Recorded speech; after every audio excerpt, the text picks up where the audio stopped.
അങ്ങനെ ഇന്നത്തെ നമ്മളെ പരിപാടി പറയുന്നത് ഈ കിടക്കുന്ന സാധനങ്ങളുണ്ടോ ഇതൊക്കെ പാടെ പാക്കാക്കിയാണ് നല്ല ബോക്സാക്കി നല്ല നദീഫാക്കി പാക്ക് ചെയ്ത് കയറ്റി വിടാനുള്ള പരിപാടിയാണ് കേട്ടോ വേറെ സ്ഥലത്തേക്ക്. അപ്പോൾ ഞാൻ ഒറ്റക്കല്ല അഞ്ചപ്പം നമ്മളെ ഒപ്പം പണിയെടുക്കുന്ന ഫിലിപ്പൈനുകളും ഉണ്ട് കേട്ടോ. ഞാൻ വേറെ 2-3 ആൾക്കാരുണ്ട്.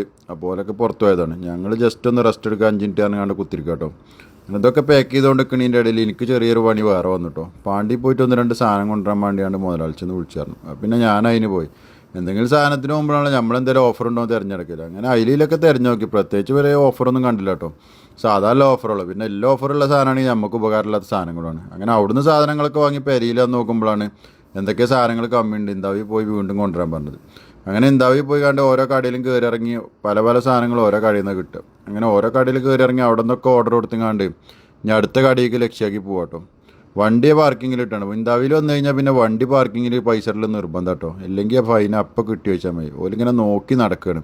ഓൾറെഡി ഇപ്പോൾ ഒരു ഫൈൻ വന്നിട്ടുണ്ട്. നമ്മൾ തെറ്റുകൊണ്ടല്ലെങ്കിലും ഫൈൻ അവിടെ കിടക്കുന്നുണ്ട്. അപ്പോൾ നമ്മൾ കംപ്ലയിൻറ്റ് കൊടുത്ത പോലെ പരിഹരിച്ചു തരാമെന്നൊക്കെ പറഞ്ഞിരിക്കണം. അതെന്തായിക്കണമെന്ന് അറിയില്ല. ഏതായാലും ഇനി ഒരു ദിവസം വിളിച്ചു നോക്കണം. 2 ഒരാഴ്ചയായി കഴിഞ്ഞിട്ട്. അങ്ങനെ നമ്മൾ കടയും തിരഞ്ഞിങ്ങനെ നടക്കണം കേട്ടോ. ഈ കടയാണ് ഞാൻ തിരഞ്ഞെടുക്കുന്നത്. പക്ഷേ കടൻ്റെ ഉള്ളിൽ കയറി നോക്കുമ്പോൾ ഞാൻ ഉദ്ദേശിച്ച മോഡൽ അതിൻ്റെ ഉള്ളിലില്ല. അങ്ങനെ അവിടുന്ന് പുറത്തിറങ്ങിയപ്പോൾ പള്ളൻ്റെ ഉള്ളിൽ കൂടി ഒച്ചമുളിയും തുടങ്ങിട്ടോ. പിന്നെ ഒന്നും നോക്കില്ല. തൊട്ടപ്പുറത്തെ അമ്മനിക്കടയിൽ പോയി കണ്ട് ഫത്തീറ ബേത് വിത്ത് ചൂപിന അതൊന്ന് ചുരുട്ടി മടക്കാണ്ട് പള്ളിയിലാക്കിയാൽ അടുത്ത കടയിലേക്ക് പോലെ ഊർജ്ജം ഉണ്ടാവുള്ളൂ. നല്ല വെയിലുണ്ട്, ചൂടുണ്ട്, പൈച്ചനുണ്ട്, ഉച്ചയായി ഏകദേശം സമയം. അങ്ങനെ അതൊക്കെ തിന്നണീൻ്റെ ഇടയിലാട്ടെ നമ്മളെ അയൽവാസിയും സുഹൃത്തും ക്ലാസ്മേറ്റായ ചങ്ങായിണ്ട്. നമ്മൾ തൊട്ടപ്പുറത്ത് നമ്മൾ തെരീണ കടൻ്റെ അപ്പുറത്താണ് ഓൻ്റെ കട ഉള്ളത്. ഓനെന്ന് വണ്ടി പോകുമ്പോൾ ഇങ്ങനെ കയ്യേറ്റ് ചാറ്റാരി കൊടുക്കുന്നല്ലാതെ ഇറങ്ങി കുറച്ച് നേരം സംസാരിക്കാമല്ലോ ഒഴിവ് കിട്ടലില്ല. അങ്ങനെ ഓനെയും കണ്ട് ബാക്കിയുള്ള സാധനമൊക്കെ പർച്ചേസ് ചെയ്ത് ഇന്നത്തെ ദിവസം കഴിഞ്ഞു കേട്ടോ.